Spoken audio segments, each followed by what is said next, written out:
ராகுல் டிக்கியோட வீடியோஸ் நிறைய நான் பார்த்துருக்கேன். ஷார்ட்ஸ் எல்லாம் நிறைய பார்த்து ரெஃபர் பண்ணுவேன். அவருடைய சுறுசுறுப்பு, அதோடைய வீடியோ எடுக்கிற விதம், அது மாதிரி நடிப்பு திறமை, அப்படின்னோட ஒரு ஆசைன்னு சொன்னால், இந்த காலேஜில் என்னை சீஃப் கெஸ்ட்டாக கூப்பிட்ருக்காங்க, எந்த காலேஜில் என்னை ஏற முடியாதுன்னு சொல்லி ஆள்கள் பேசினாங்களோ அந்த காலேஜில் என்னை சீஃப் கெஸ்ட்டாக கூப்பிட்ருக்காங்க, நான் போகிறேன் அப்படின்னு சொல்லி. அது மாதிரி நிறைய தான தர்மங்கள், எல்லாருக்கும் சாப்பாடெல்லாம் வாங்கி கொடுத்து நடு ராத்திரியில் வீதியில் இருக்கிற எல்லாருக்கும் தர்மம் பண்ணுறது, அது மாதிரி ரொம்ப கவலைப்பட்டு பேசுவார். ரொம்ப திறமையான மனுஷன், திறமையான பையன். ரொம்ப போல்டாக பேசுவார், அதே சமயம் ரொம்ப மென்மையான மனசு வேறு. நான் நிறைய பார்த்துருக்கேன் அவரோட வீடியோ பார்த்து. நான் ரொம்ப அவரோட ஃபாலோவர், நான் சப்ஸ்கிரைப் பண்ணி வச்சுருக்கேன் அவர் சேனலு.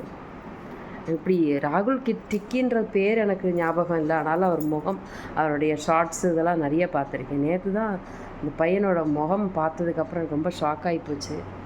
இப்படி சின்ன வயசுல இந்த முடிவு வேண்டாம், அவங்க அப்பா அம்மாவை எப்படி தான் தாங்கிப்பாங்கன்னு தெரியல. நான் ஒரு ஜஸ்ட்டு ஒரு ரெஃபரன்ஸுக்காக நிறைய அவரோட வீடியோ, அவரோட ஷார்ட்ஸ் எல்லாம் நான் ஃபாலோ பண்ணி, நானும் அதே போல் ஷேர் பண்ணியிருக்கேன். ஷார்ட்ஸ் எல்லாம் நானும் யூடியூப்பில் சேனல் ஓப்பன் பண்ணி செஞ்சிகிட்ருக்கேன். அதனால இது தாங்க முடியாது, எங்களுக்கெல்லாம் வயசாகிடுச்சு.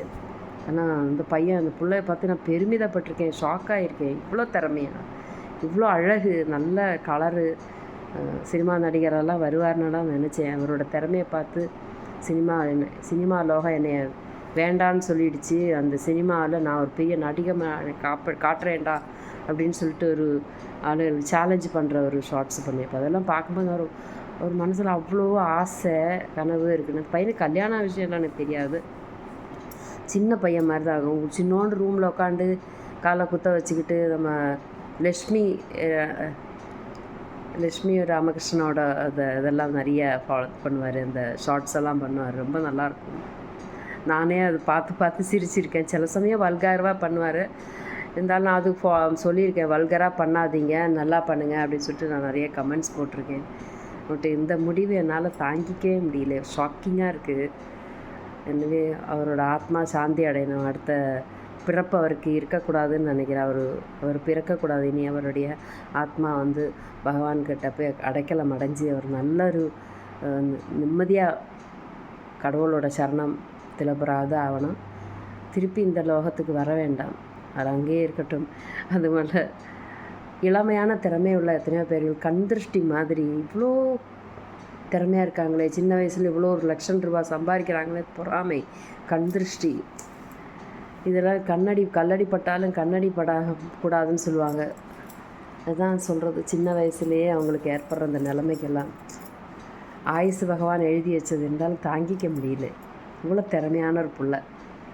என்னுடைய சொல்கிறேனே, உன் ஆத்மா சாந்தி அடையிறதுக்குன்னு நான் பிரார்த்தனை பண்ணிக்கிறேன்ப்பா.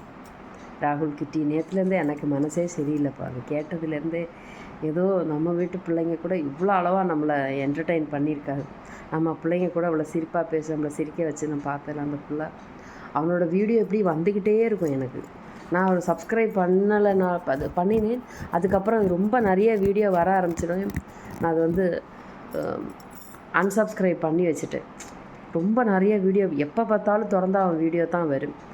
அதனால் அன்சப்ஸ்கிரைப் கூட பண்ணியிருக்கேன். எனக்கு அது ரொம்ப கஷ்டமாக இருக்குது.